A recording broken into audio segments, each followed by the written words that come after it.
कसे आहात सर्वजण? मजेतच असतात.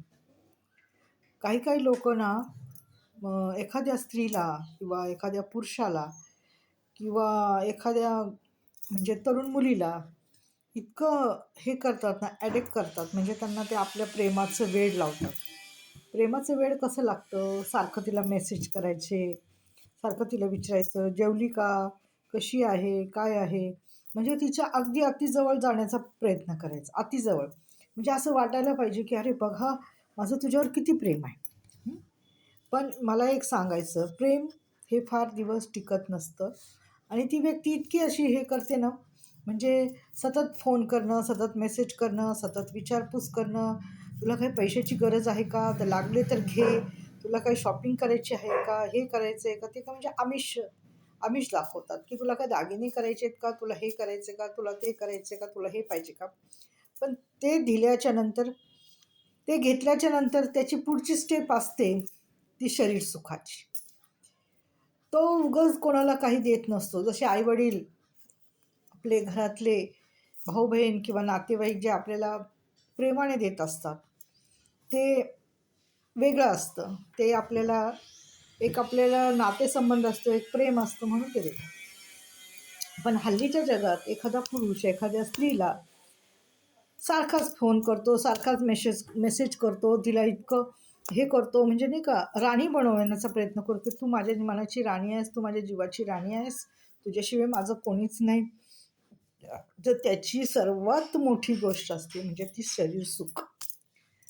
कोणी कोणाला काही फुकट देत नाही या जगामध्ये.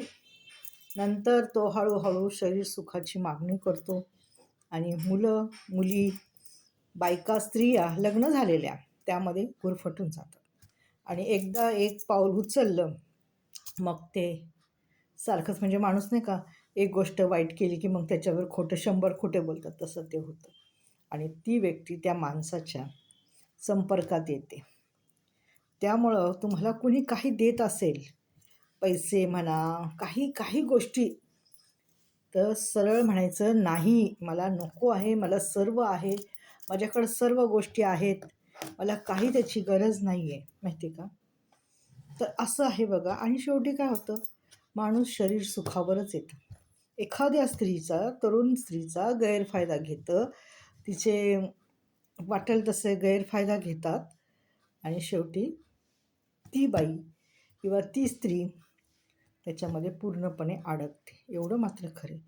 त्यावेळेस तुम्हाला जर कोणी एखादी व्यक्ती फोन करत असेल, सतत तुम्हाला हॅलो, हाय, कशी आहे, काय आहे विचारत असेल, तर त्याला म्हणायचं, थांब बाबा, मला दुसरे पण गोष्टी आहेत, काही तूच एकटा नाही आहेस.